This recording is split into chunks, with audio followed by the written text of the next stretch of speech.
Hey, so I was talking to Amber on the phone, and she was telling me that she had went down to the protest in Houston, and she was sending me back her videos and stuff like that, and it was real interesting. So I just decided just to go on live and just share with you guys what she shared with me. I know I didn't even have time to send out notifications. I just wanted to talk about what we were really talking about and how, I don't know, crazy this is. So Amber, what made you go down? Um, Oh my Mainly God. because of my son. My adopted son. He's 24 and African American. I watched the video of George. I've seen Sandra Bland. She's from Houston, just like George was. Mhm. And there's a lot of just stuff that it's not going away. And until people stand together, one arm in arm, it doesn't matter the color, creed, whatever, it doesn't matter. Um, Everybody's voices needs to be heard. yeah, I yeah. And so agree. I'm just one person, but I was one out of almost 60,000. So for you guys that are just coming in, I brought my father on. I was talking to him. Say hi, Pop. I was talking to him about just what was going on in the country and just how bad everything was. So I want him to, we're going to talk about his comparison to, he actually went through this before in the 60s. But first, before I get to that, I just want to show you guys some of the things that Amber sent me because it was whew, a lot of people, overwhelming. How long did you march? It was a mile and a half. We were down there probably for a good 4 hours. An hour? No, 4 hours. 4 hours? You Yeah. marched for 4 hours? Well, it wasn't just marching. We stopped, everybody rallied together and just, water breaks and, talking, people, Yeah. giving their commentary. So it was just a 4 hour So get I'm going together. to show a little clip and show the people so everyone could see what you saw. It was very powerful. Yeah, it is. No justice! No peace! No justice! No peace! No justice! No peace! No justice! No peace! No justice! No peace! No peace! No peace! No peace! Powerful stuff.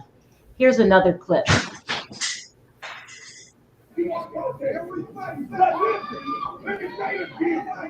Don't become criminals. Listen to me. Don't become criminals. You are proud, intelligent, committed African American. He's telling everyone to stay calm. Did it stay that way? Yeah, it did for the most part. Yeah. I think maybe we just had maybe 3 or 4 instances, that people got unruly or whatever. But This is what really, is this your police chief? yes, police. You guys listen to her police chief. I'm angry. I'm angry because people don't understand. Well, why are black people so mad? We had a little old lady stabbed by a crazy man in that house involved shooting that stabbed that little old lady. But what people don't understand, I was angry because I looked at that thing and I saw my mama's face. Yeah. I'm angry. It was powerful. He was passionate about it. Yeah. It was crazy. So, Pop, you kind of went through something like this in the 60s, right? Yes. Was it like, is it the same as what's going on now? Well, I think the strategy is the same to make people separate, and they did it after the 60s. Started using, of course, we had other words before we started calling ourselves blacks. It was other words they used, but they went on a color system. Everything got a color.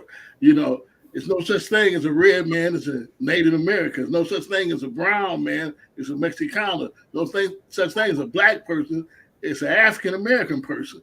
There's no such thing as a white person. It's Caucasian. But once they went on the white system, they started with the good guys wore the white hats. The bad cowboy is always in the black hat. The good cowboy always had the white horse, and the other one had a spotted horse. Mm-hmm. You know, it's always so they embedded it in there. Whether you know in society, they just embedded it. Institution racism, they call it, embedded it into the people. Mm-hmm. You know, so but we always had people for justice because we're not a particular race, we're the human race until we start seeing that we all human.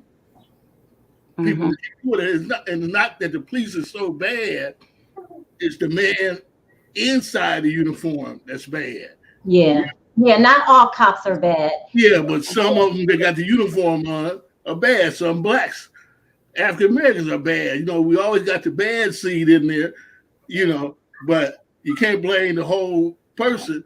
But it's just a shame that it takes something like this to make people speak up, you know, hold hands together. But they always, you know, when we used to march, it was Caucasian people holding hands and every race is like now. But the only difference is I don't think it went overseas like it did here this time.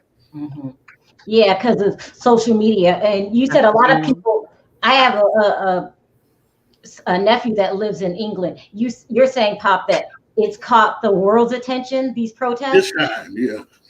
Are they protesting overseas? And it is with the color thing, they didn't just start with calling us colors, you know, white and black. They even on your job. You got white shirts, and you got the blue collar worker. You know, they made everything colored, you know. So you're saying that racism is it's institutionalized. It's something that we dealt with from birth. Like it's just a part of the system. Is that it's part of the system? But it's easier for the man at top to control you if we all look at their color because he can keep us divided. You know, if you look at it as human beings, it wouldn't be like that, you know. But it's all so if it's embedded in someone, and look, there are white people marching, there's all nationalities that are trying to overcome this, but it is still a problem. Do you think that it's something we can overcome as a nation? I think because Donald Trump might think he's God, but he's not. Metzger or the Ku Klux Klan might think he's God, but he's not. Mm-hmm. Because it is a God, it will come around. You know, people, it's going to change whether they want to or not. And you got to have rules and regulations in life, but they got to be fair. I mean, the sun go up, the sun go down at a certain time. It just don't come up and come down whenever it wanted. So the whole universe is abided by a law. You know, night don't come and it's still day. You know, and day don't come and it's still night.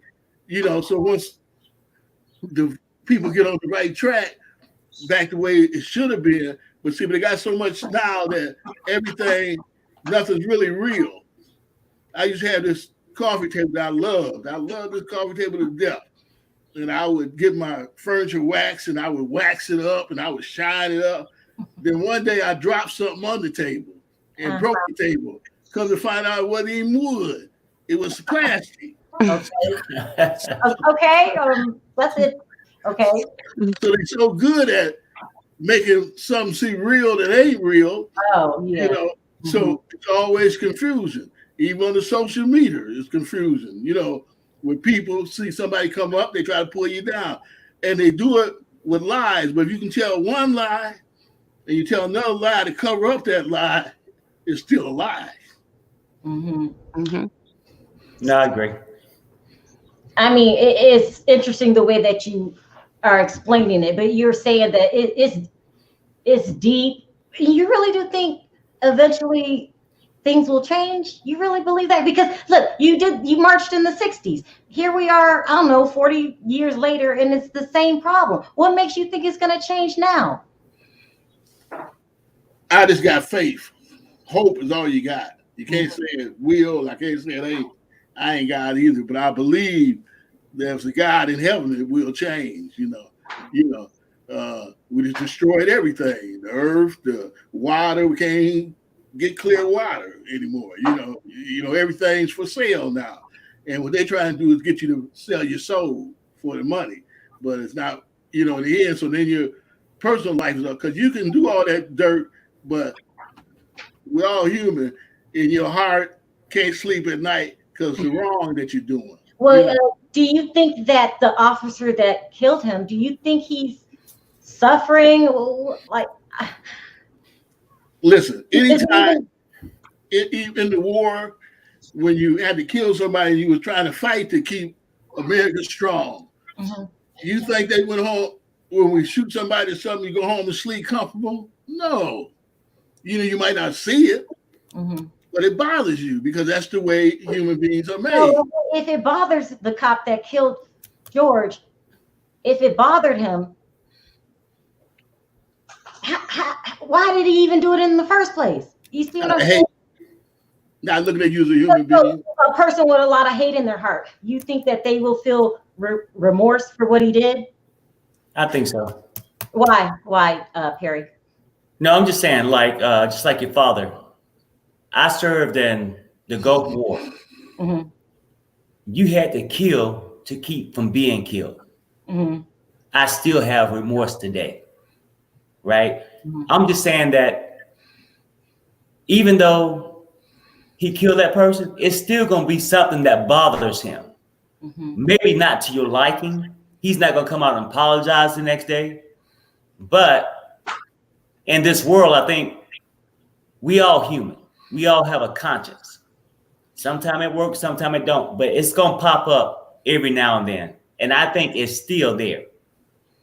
And while he did it, I think that he thought he had the privilege to. Because you get so caught up into the genre that, hey, I'm superior to these brown and black people. Mm-hmm. I can do this, but it still comes with consequence. But the problem is, I think that we get to stay on enforcing it, trying to just make everybody just realize we all are people. Yeah. Right? We all are people. Mm-hmm. We all have dreams. White, black, Puerto Rican, Chinese, Mexican, it don't matter, right? Mm-hmm. I think at this point in our life is that every parent have a dream for their kid. Mm-hmm. Martin Luther King had a dream. Mm-hmm. I have a dream too. It's just liberty and justice for all. Mm-hmm. All people, mm-hmm. regardless of skin color. Some people might say it take a village to raise a child. Could you imagine what this world would be, not just the United States, this world would be if our villages wasn't divided? Because like with your pop saying, that's the key to breaking everything up is division. Mm-hmm, mm-hmm, if mm-hmm. I can divide a married couple, I can tell your husband, hey, this and that. He go back, it's going to cause controversy. Mm-hmm. When people don't build unity and build division, mm-hmm. this is what we have. And it's been going on for too damn long. Mm-hmm. Back from slavery, when we first land here, and all the way today. It's not just George Floyd. I honor him, but this is one of the last steps that we can't take it no more. Yeah. Mm-hmm. You know what I'm saying? It's been many of blacks that's been victim of police mentality, white mentality, just all this other stuff that's going on. But I'm saying that when people, it's weird that we can go to work. I can laugh with all color people. I can work with them. But why can't I have liberty and justice the same way they got it? And that's all I have to say. That's true. I mean, what do you guys think about the looting? People are saying they're animals, they're savages. We all kind of know it's wrong to be looting, but do you think? But I don't think people understand that that's a result of depression. I mean, being depressed for so many years of feeling like you don't count, you're not important. Because most people we can read a lot of political statements oh, this, and that. You know what? When a person feel like they're not liked, they're not trust, they gonna behave that way. You take your 2-year-old kid. If you don't give him no damn attention, what happens? Destruction. So I'm saying, that's the way it is. But I think, like your father said, do I know if change gonna happen? I don't know. It's faith. Yeah. I just know, I believe I'm gonna treat people how they treat me, regardless of color. What do you think about the looting, Pop? Well, I think you can turn anybody into an animal if you want to. It don't have nothing to do with color. But let's just go on the African American plot. If I'm a man, Oh, Amber, go ahead. if I'm a man and I'm trying to raise a family, okay, or I'm a young kid, that's why these young kids are so violent, and I can't pay my bills week after week. I ain't talking about this. You had a bad week and you can't pay them. I'm saying every week. When the bills come, you can't pay them. You got TV showing how other people living, So your wife sitting there watching you, everybody else got a big screen, you got a little screen. Everybody else got a new car, you got an old jalopy.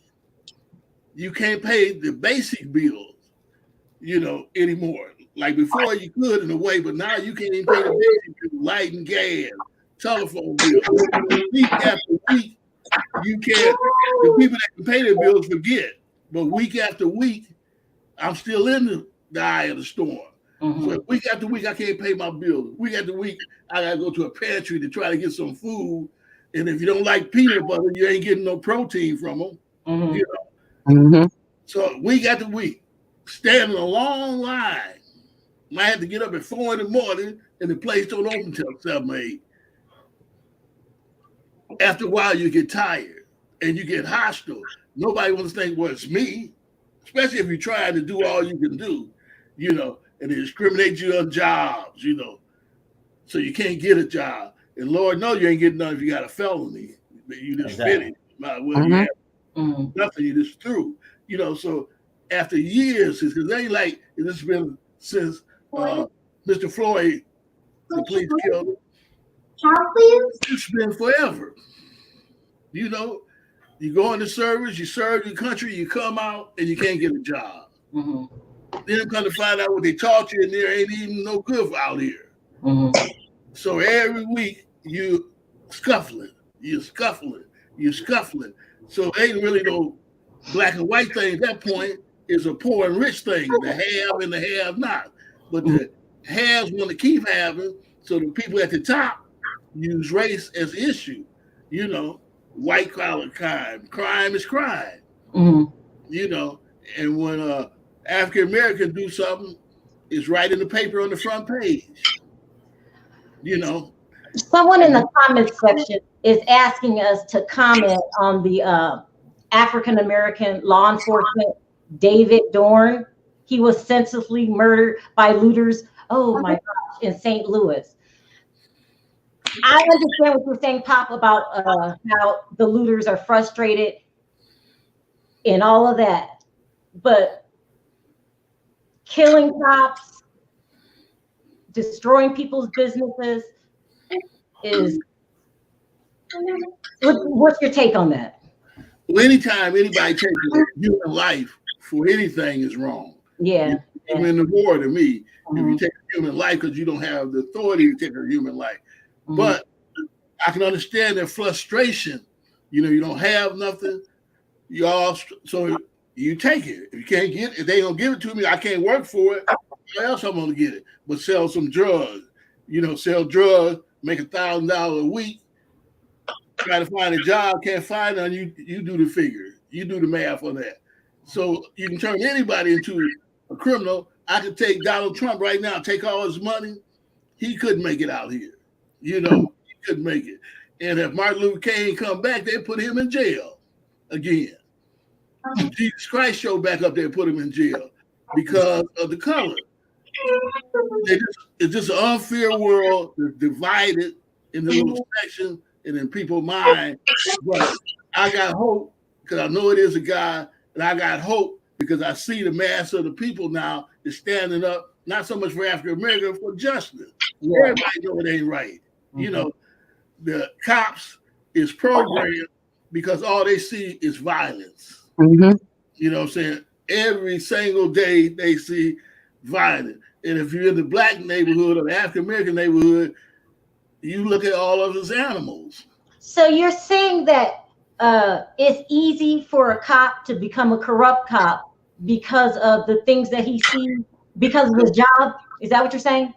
No, I'm saying he just see the blacks without jobs. He's still doing crimes to make money or to get money, and so he equates them with an animal. He see us killing each other and say, well, they killing themselves. What's wrong with me killing them?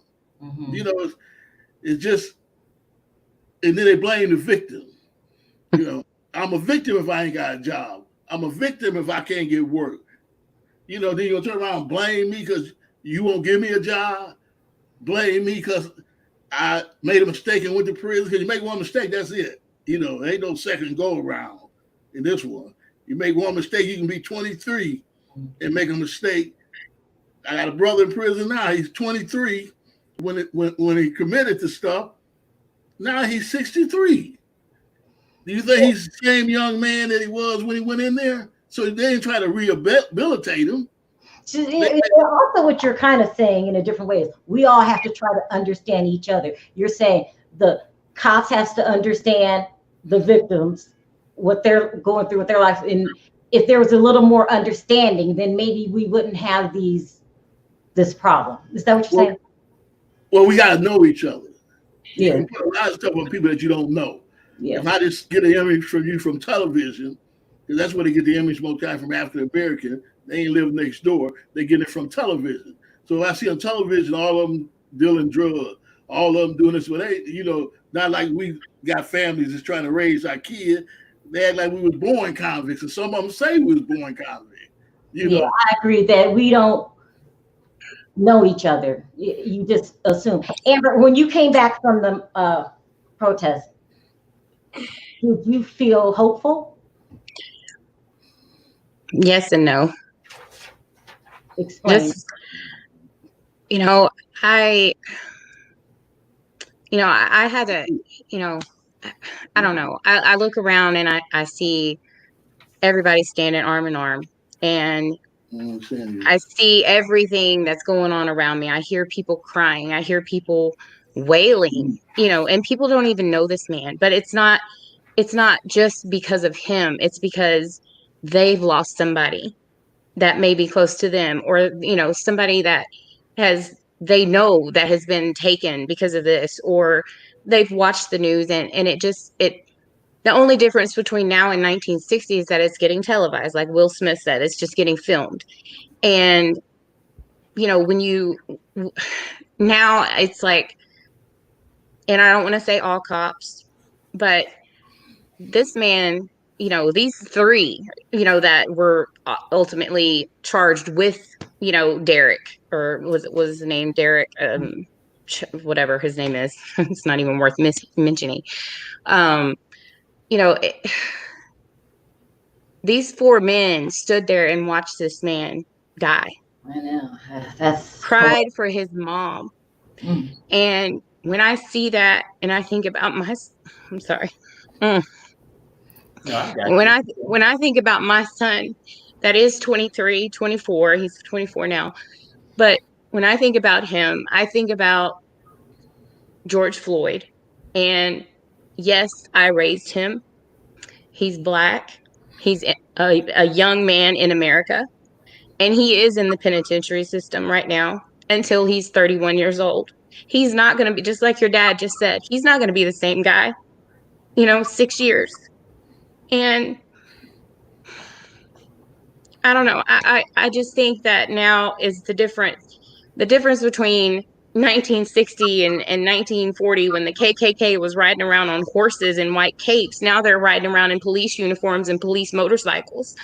And it's, you know, there has to be some kind of background check on who these people are and where they come from and what their belief system is. Put them under a lie detector test, and say, what is your belief on African American people?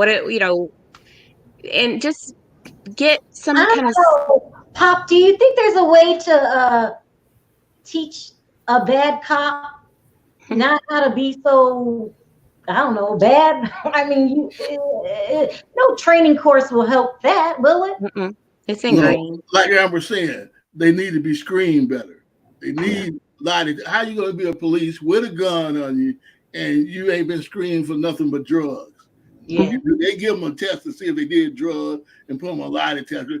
But if you're going to be dealing with people, how do you screen if somebody's crazy? How do you screen that? You can put them on the lie detector and say, what is your feeling about minorities? What is your feeling about this? What is your feeling about that? To give you some indication that might not be 100%, but to give you, it's better than nothing. Yeah, even deception. Or you give them scenarios. I mean, I have plenty of jobs. I have jobs that ask you, what would you do in this scenario? What would you do? Maybe they need to ask them, what would you do if you pulled over a black guy at midnight? What would you do? It might be a simple question where you can get a clue that he might act a goddamn fool. I'm just saying that it need to be something done. And like Amber and your pop saying, all cops, I don't want nobody to walk away with thinking this. Cops are human like we are. Not all of them are bad. But it's the few that think they got the clout. And then typically, if they think they can get away with it, it's corrupt, probably more so at the top. And that leadership falls down to the ones that feel like they got the right to do it. Yeah. Us standing up today, and I think it's a big thing from when you ask your pop, well, what's the difference between the 60s and now? I think it's not just a United States thing. I think it's worldwide where people starting to see.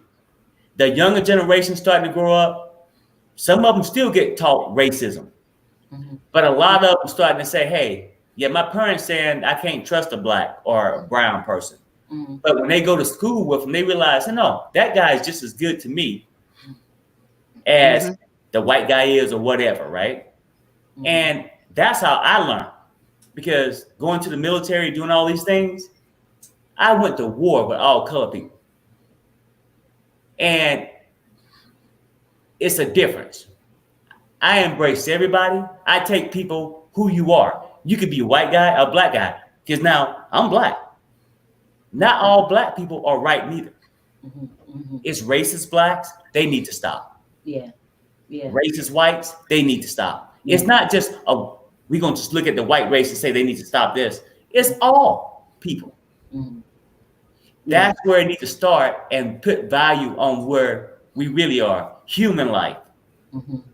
We all got hopes and dreams, regardless of color. We all got family, regardless of color. That's where the shit needs to stop. Yeah. Well, Amber, you were telling me on the phone, what are some of the details you found out about the memorial and the funeral and who's paying all of that? Floyd Mayweather is paying for all funeral expenses for the family, body transport, everything. His body is set to arrive back here in Houston Sunday. He, of course, a lot of people didn't know, he was born in North Carolina, but he was raised here in the 3rd Ward of Houston. And so he is considered a Houston native. I mean, he was raised here and he only moved to Minneapolis 4 to 5 years ago, wow. just for a better life, for a better job. And unfortunately, it cost him his life, and, so, there's going to be a viewing here. What was it? Monday, the 8th. And it's going to be at, I believe, the Fountain of Praise Church.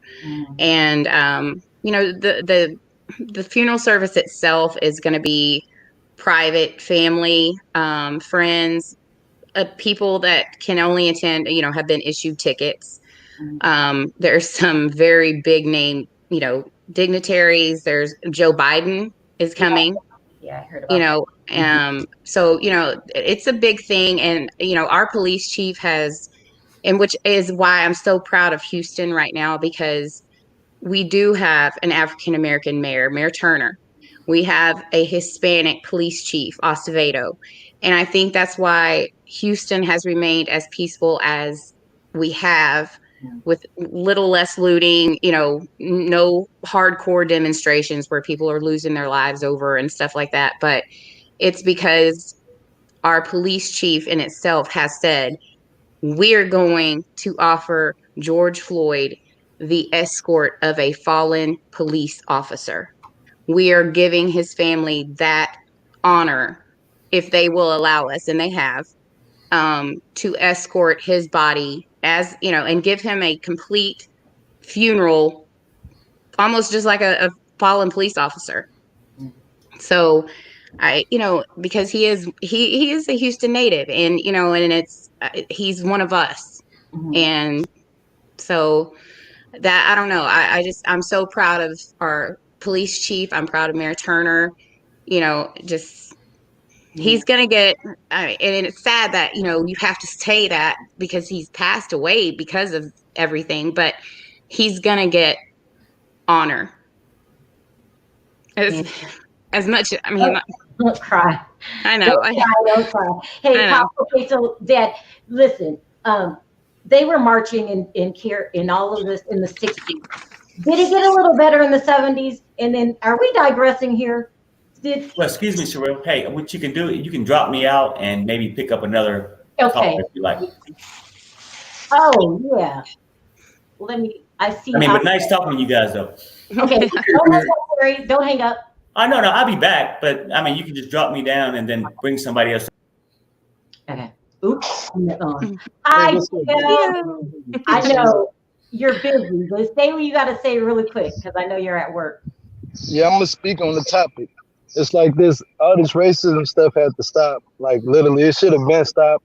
And I think they do need to do something good for George because he was a good man to his community. He had kids, you know, he was doing the best he could, like getting stuff done and getting across his message to the black young people and the older black people. But again, it goes like this: why are we still being detained and ate by dogs? And it's like slavery all over again. But I'm happy to see that people are actually coming together with us and in the street protesting about it. Only thing I don't like is just the violence what's going on between all of this. I think the violence should stop and we should be able to all protest peacefully. Yeah. All right. You're right about that, GL. Was there anything else you wanted to say? Because I know you're on a break. Yeah, I'm on a break right now. I just had to say I'm happy that you're talking about this because it needs to be talked about more, you know, and people should voice their opinions about what's going on in this world today, especially with racism, and the young youth need to see this because we really need them at this time in this moment. We really do need them to make a future for us. Yeah. But yeah. So, Pop, you never answered the question. Are we digressing here? Because it feels like we were marching in the 60s was so chaotic. Did it kind of even out in the 70s? And then did it ever get any better? Are we digressing? Because I think so. What they did was put a pacifier in our mouth. A pacifier. Instead of really getting programs and stuff where we could move up, they had Model City. They had a lot of little programs, but it was just pacified, you know, like a baby. Put it in to keep you from giving you the real milk. Mm-hmm. So, of course, as the years went on, it come right back. Unemployment, you know, and then when drugs hit the scene. Yeah, really, I don't mean to cut you off. You said something that struck a bell with me. You financially, when like the economy's going up and down now, it seems to really make things worse, doesn't it? The money situation. Yeah, because you can't pay your bills and stuff. So that's why they get angry. Mm-hmm. You know, if you don't talk to each other, people would just say, well, let's look at them acting all like animals. But it's because it's boiled over. Like you put some water on the stove and you put it to simmer it real low. You don't put it up, so it might take a little while to boil over. That's what happens. But nobody's going to sit around and let them kill people. I mean, everybody's going to stand up for that. Yeah. Before, at least they would hide it. You know, you come and he's just hanging from the tree, but you don't know who hung him. You understand? But the police ain't hiding. They do it in the public eye. And I think that social media with the cameras make it come to a different way. We didn't have the cameras, you know. So now they can see, people can see exactly what happened, you know. All right. Yeah, I think it's not really better in that way. I think it ain't all the way back there, but it seems it was going that way, you know. So the 60s was worse? Huh? The 60s was worse? The protest? Well, I think people were more angry in the 60s. That's why they were looting so bad, because we didn't have no voice to be up, no way to get heard. Now you got the internet, social media stuff that you can't get your point across. Yeah. Before we had no outlet. You wasn't getting on TV, you know. That was out. Really? If you said anything wrong, then you was an instigator. Yeah. You know, militant, you know. All right, Gio, did you want to say anything else? I appreciate you for calling in. I know you're busy.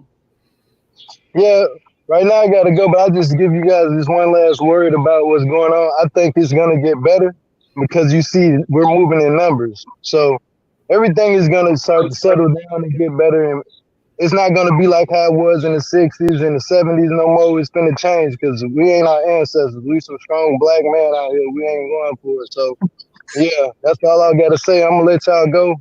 Peace and love, and God bless you y'all. Thank you too. Be safe. Yeah, that was good. Hi, Andrea. Hey, you know, I was just listening to what your dad said. I live in Georgia. So I live in the suburbs of Georgia, and I remember the 60s and the 70s. And I also remember as a child growing up that watching the KKK ride in our neighborhood in convertible cars.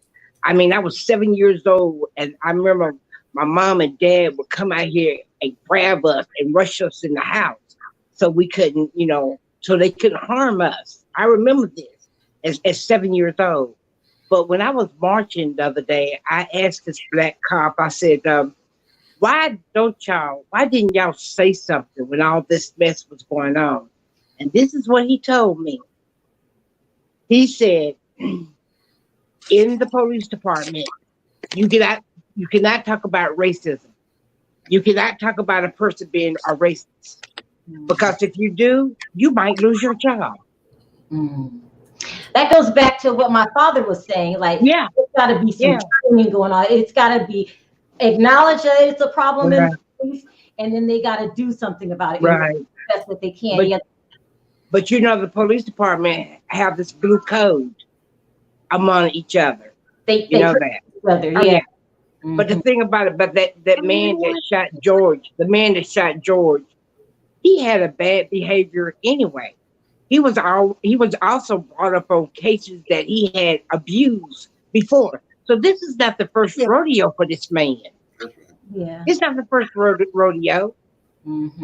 I bet you they knew that he was problematic. Yeah, and they didn't do anything about it because they didn't care.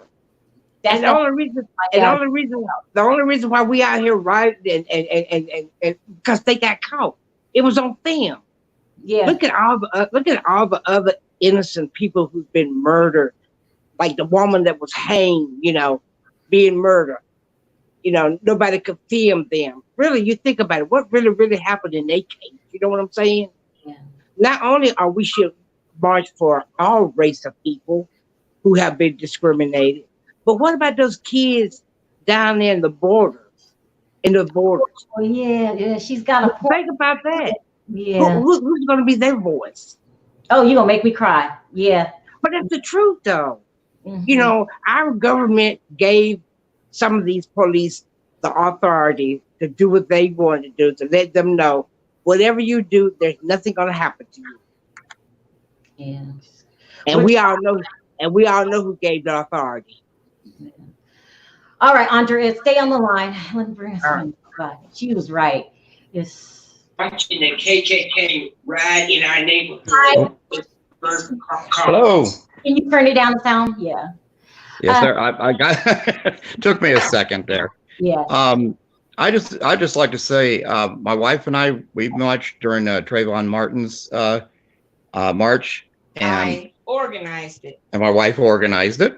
Oh. And what happens is what was really different this time is we had a real fear for our safety and even being killed. And we were doing peaceful protests. Mm-hmm. And I've been seeing a lot of videos that people are just standing there doing nothing, and they're getting hit with rubber bullets. Yeah. And getting beat with batons. Mm-hmm. I just think what happened with the Trayvon Martin case, I think it threw us into shock because it was such a miscarriage of justice. Yeah. And Yeah. And now we have this. And but the only hope I think we see is voting. I mean, if you want to stop about it, 2016 was 1 million less voters than for the last like 20 years. How do you think voting is going to help this problem? You got to vote the racists out, because we obviously voted a racist in. Well, I didn't vote for him, but a racist got voted in. And we need to contact our leaders and say, when there's police departments that support racism, cut their funding, hit them in the pocketbook. That's where it's going to hurt them. Amen, baby. Yeah. You know, so, but like I said, and also I was telling people, you know, when Trump held up that Bible, you know, there's no reason you cannot justify bloodshed with the Bible, because the Bible says we don't struggle against powers or struggle against flesh and blood, but against powers and principalities. That means we're not supposed to fight our brothers and sisters. Well, let me ask you this: do you see things getting better? No. Only if we act now and don't get thrown off guard like we did. Let's see, how long ago was that? Was it 6 years ago for Trayvon? A little over 6 years. That's what threw us off. When we saw that, I think it knocked us for a loop. But the voting is the whole key, and going after the police departments are racist. And people have to stick together. Yeah, We all have to stick together, because I look at it this way: 70% of us are good people, 30% of us are racist and extremists. It's the 30% that are making us life miserable, and we need to take back. We need to take back our country. Yeah, yeah. I hope we can do it. You know, wow. Oh, I believe it. If you, I tell you what. Well, if it takes my last breath, I will march until the day I die. They can come get me in a bag. Yeah. I'm gonna make it better for my kids. Yeah, that's all we can do. That's all we can do is keep protesting. We got to be active. We can't let them. We can't let them water us down and make us tired again. We need to fight, and it's got to change this time, or I don't think it will. Yeah. All right. Thank you, Jerry, for calling. You. I'm going to try to get a couple more calls. Thank you. Bye-bye. I appreciate it. Thank you. Hi, Dre. How are you? How you doing? Good. What did you want to Can add? you hear me? Yeah, I can hear you good. Okay. Well, I just want to add my story a little bit because, I've been living in, I'm in my late 40s and I've been living in Texas all my life. And so I kind of can relate to a lot of things but I really can't relate to what he said about 30% racist. I think it's 60%. It ain't 30, it's 60. I mean, he don't understand because he's not black. So therefore, because like even when me and my brother was younger, we was running out, jogging, having fun. We went to this church. It was an all-white church. We went there looking for a drink of water just to get in out the sun. The whole church stopped and they made us leave. Didn't even give us no water, didn't let us. I mean, so, he can say it's 30%, but it's more like 60%, because if you're a black man in America, you run up on certain things that you kind of like, you see that's undercover, that the ones that say they ain't racist, and all races on the cool, but of course they gon' and I'm not trying to say all of them are, because I think that I know Amber. Amber was at the march. I think I seen Amber at the march. Amber, did I see you at the march? I don't know. Did you? Yeah, you had on the pink shirt, didn't you? Yeah. Oh, yeah, I seen you at the. Yeah, I saw him. Yeah, her face looked real familiar. She was with some family members, I think some other people. Yeah. Okay. So I mean, and that's the thing about it. But us as black men, we have to do things. It's crazy that we have to be careful when we go to places. We have to be actually honestly careful when we go to places and call ourselves trying to mingle. I mean, without getting into, leaving, trying to go home and getting abused and beat down or something like that. I mean, because I experienced a lot of that stuff in my years of growing up as a youth and an adolescent and an adult, and it still goes on now at my work job, but I hope that Floyd, this situation with and that it actually changes things, but they say it will, but every time we look around, it's one incident after another. Yeah. I mean, is that incident? It was. What about James Byrd when they drug him? That didn't change nothing. I mean, but they keep saying they're gonna change and we're gonna march for this and we're gonna do this and everybody marching with us. But 6 months from now, it's gonna be you saw that one video where them cops threw the one black guy down and they sprayed them young black kids. They broke the windows in Atlanta, sprayed them young black kids for no reason, just sprayed them. Yeah. So when it's gonna stop? They keep saying that everything needs to start from the top. Well, we already know. I'm not going to speak about Donald Trump because we already know his situation. We already know he's been a racist for a long time. This ain't nothing that just started. I mean, but it's just not him. It's other politicians up there that's carrying the torch before him. That won't let things change. If they let things change here in America, I mean, life will be a lot different. But what kills me is that everybody want to be racist, but every time you look around, they jamming black music. Everywhere you go, they jamming black music. I don't understand that. Mm-hmm. That's crazy. I mean, I go to parties, I see. I even been to. I don't know if you know anything about Vidor, Texas, but it's here in Texas. It's a little, it's a little racist town where they still got signs up saying black people. Vidor, Texas. Vidor. They have signs up. What? Yeah, they still. You pass through Vidor, like me and my when I go to Florida, we don't stop in Vidor because my son is biracial. It's that known. It's VIDOR, Vidor, Vidor, Texas. Yeah, they still got signs up right now saying black people better not get caught in after dark. And then what's killing me? Police letting this go down. They not taking the signs down. They let that go down. Because if you get caught over there after dark, if you're a black man or a black woman, you already know what it is. Because you're supposed to know. But I mean, but I don't understand why they allow that to go on. They allow that. They allow them folks and the police department see these signs. They drive by them every day. I mean, it's weird. And they don't try to take them down.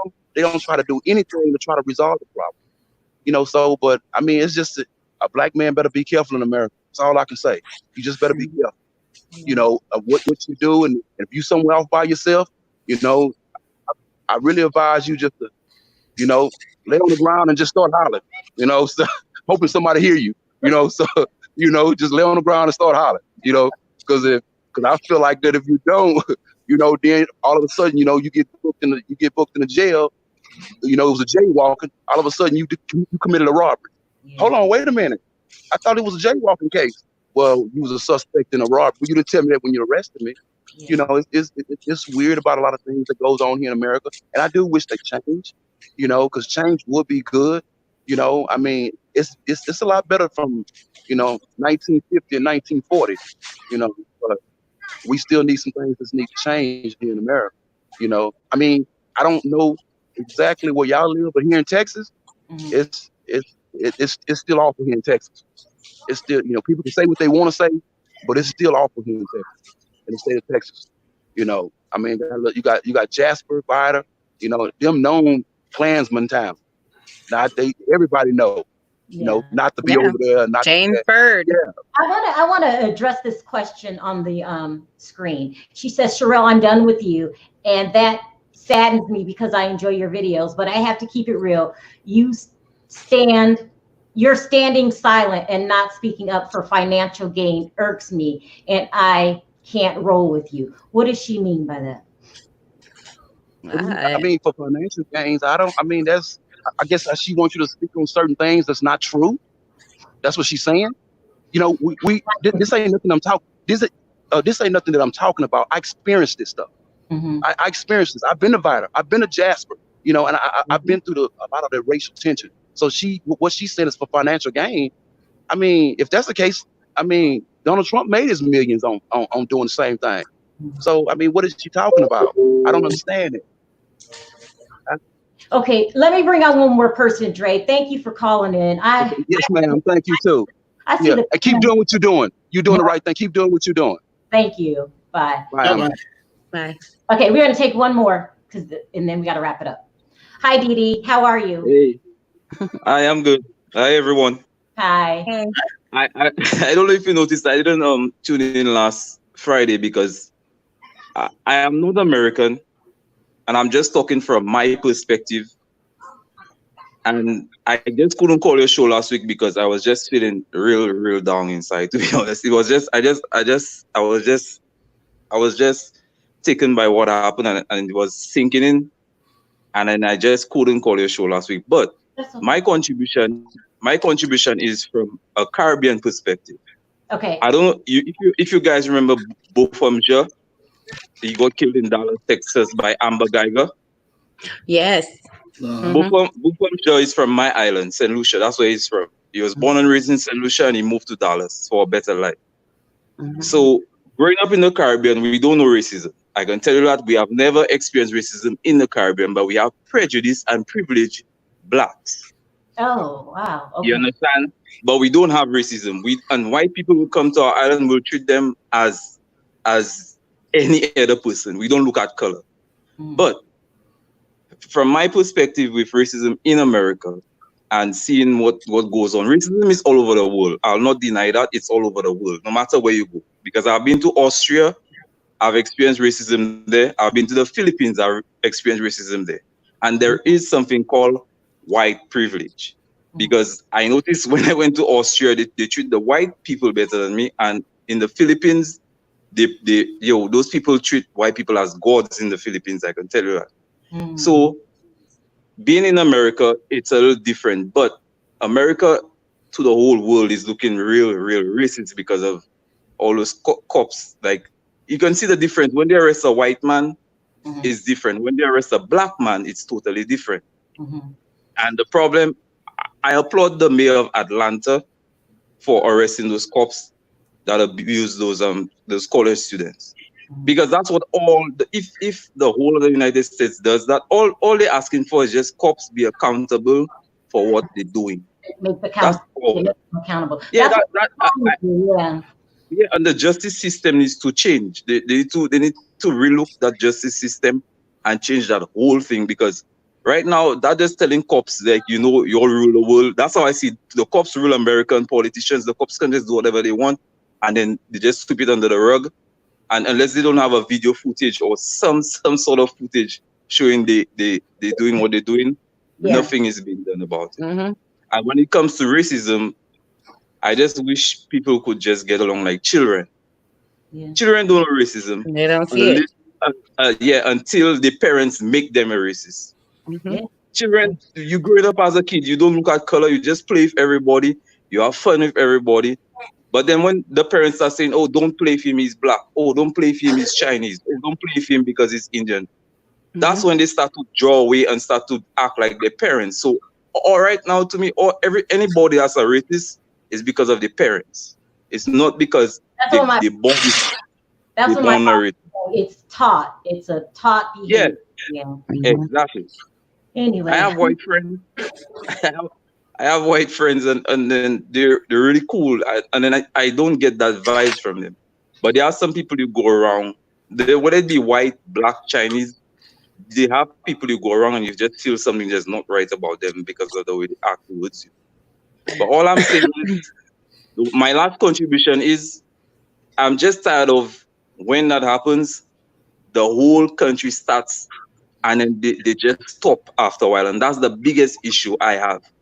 If they just continue with this going throughout the years to come, and until racism is abolished, racism will never be abolished, because they always start and they stop.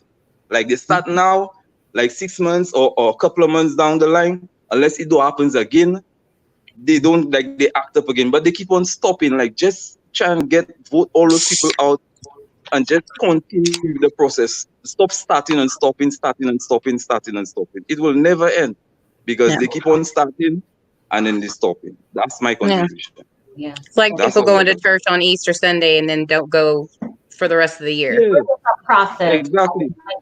like my father said, that's it. Some racism is ingrained in some people, and so it's just not going to get solved overnight. If it gets solved at all, it's not. Anyway, thank you, Dee Dee, for calling. All right, yeah. Amber and your dad raised a very good person. So Cheryl is really, I like her show, and have a good one. Yeah, hopefully I'll see you tonight because we're doing 90 Day tonight. See ya. Yeah, all right, I'll call it. Okay, bye. Okay, we got to wrap it up. Anybody got any last words? How are we gonna? No, I mean, the only thing I can say is that, you know what? People heard what we had to say. Yeah. You know what I'm saying? Like, it's not a black, brown, white thing. It's a human thing. Why can't we all just get along? Rodney King said it best. I can't sure if it's 1983, whatever the year it was. I'm not going to quote the year. But let's get along. We all live the same life. The only difference in every human being thing is their skin tone. Minus your skin tone, we all live the same life. So let's make it happen. I'm going to keep the faith. Yeah. And for real, it's been a pleasure talking to your father. It's been great. Yeah. Pop, you got any last words? Amber, I will say it's a pleasure talking to you, but I talk to you all the time. You're talking to me all the time.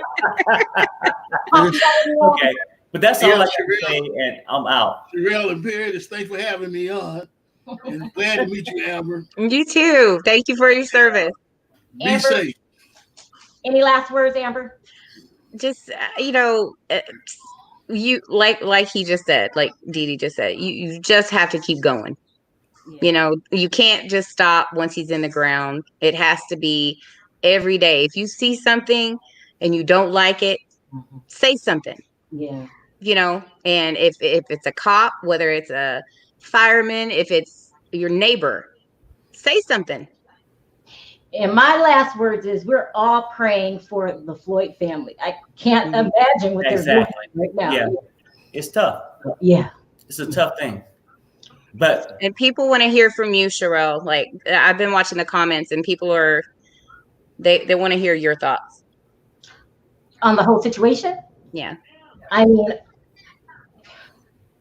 I feel that we're doing the best we can by marching and trying to change the system, but I don't want to be a pessimist here. I don't think it's going to change overnight. Like I said, we'll all march for George, and then after a while, things will go back to normal to the way it was, and then there'll be another one and another one. And I just feel that the only way to try to really fix it is starting with yourself. People need to be more open, stop being so judgmental, embrace other cultures. Your culture is not the only culture that counts.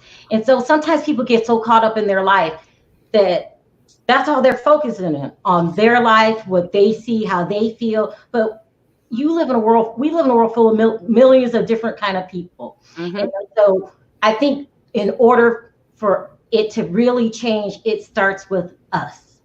If I don't go around being a bigot, then maybe someone else will catch on. Do you think that'll happen, Pop? Or is this sounding crazy?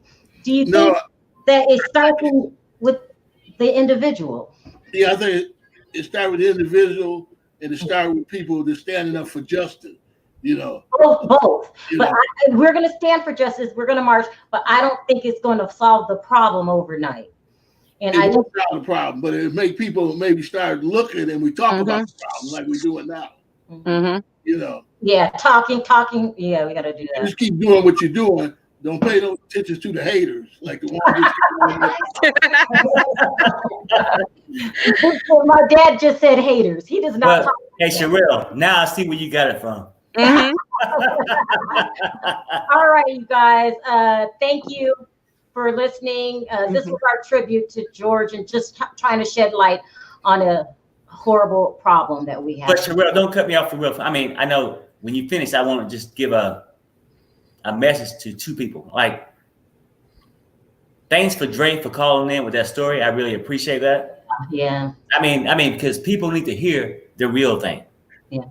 I got real things too. I just didn't get into all my real drama at this point.